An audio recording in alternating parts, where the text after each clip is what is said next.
walk into a dealership. The lights are bright, the car is shining, and for a moment, it feels like you've made it. You sit in the driver's seat, soft leather, giant screen, that new car smell. And then the salesperson leans in and says, "Don't worry about the price, just think in monthly payments. $399 a month, that's it." And suddenly, it feels affordable. So you sign the papers, drive off the lot, and just like that, you've stepped into a financial black hole. Because what most people don't realize is, the real cost of owning a car doesn't start when you buy it. It starts after.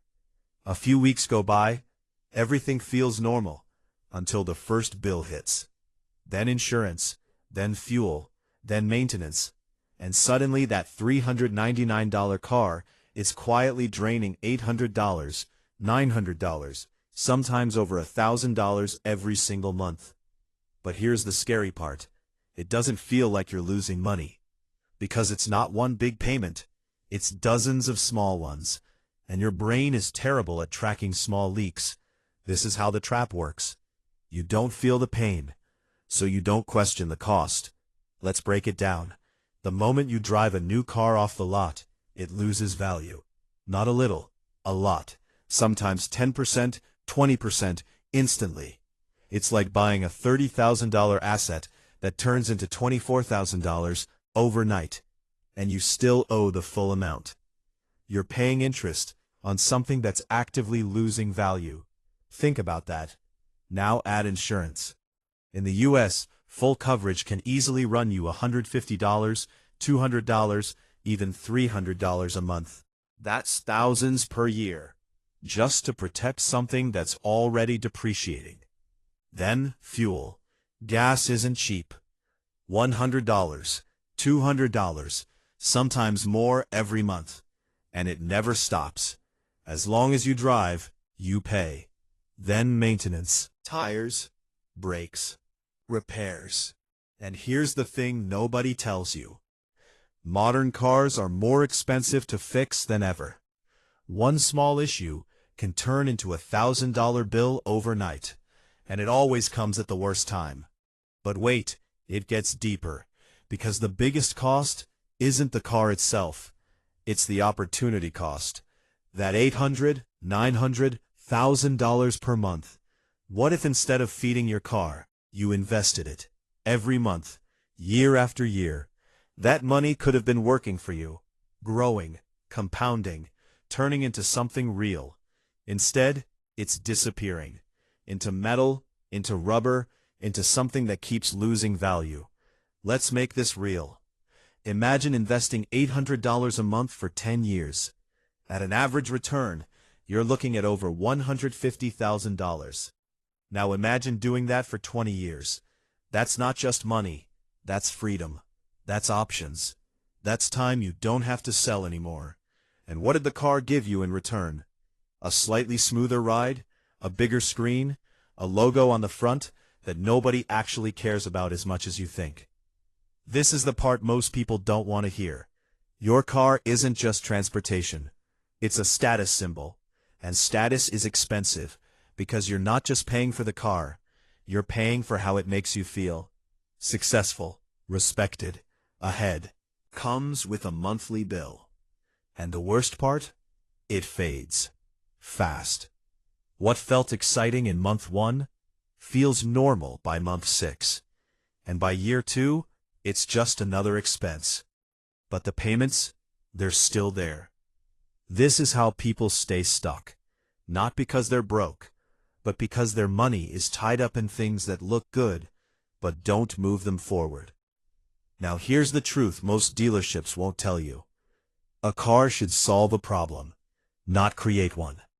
You need reliability, safety, efficiency. That's it. Everything beyond that is lifestyle inflation. And lifestyle inflation is silent. It doesn't feel dangerous, but over time, it eats your future. Quietly. Consistently. So what's the smarter move? It's not about never owning a car. It's about owning it without letting it own you. Eye below your means. Avoid stretching for the nicer option. Be careful with long-term loans, because 5, 6, even 7-year loans don't make the car cheaper. They just make the trap last longer. And most importantly, start seeing your car for what it really is. Not an investment, not a milestone, but a cost. A necessary one maybe, but still a cost. Because the moment you stop treating it like an achievement and start treating it like an expense, you take back control. And that's the difference between people who look rich and people who actually become rich. So next time you see that shiny car, that perfect ad, that low monthly payment, just remember this. It's not $399 a month. It's your future, slowly disappearing, one payment at a time. And here's something almost nobody talks about. Your car doesn't just take your money. It takes your flexibility. Because the moment you lock yourself into a car payment, you lose options. You can't easily take risks. You can't walk away from a bad job. You can't say no when you want to. Because every single month, that payment is waiting. It doesn't care if you're tired. It doesn't care if you want a break. It doesn't care if life gets hard. It just shows up. Again, and again, and again. And slowly, your life starts revolving around it. You wake up, go to work, earn money, just to pay for something sitting in your parking lot. Think about that for a second. You're trading your time for a machine that loses value while you sleep. And the worst part? Most people normalize this. They think it's just how life works. Car payment, insurance, fuel, repeat, for years, even decades. But it doesn't have to be that way. Because the real flex is not the car you drive. It's the freedom you have. It's being able to say, I don't need that. I'm not impressed by that. I choose control over appearance. Because once you stop chasing expensive signals, you start building real wealth.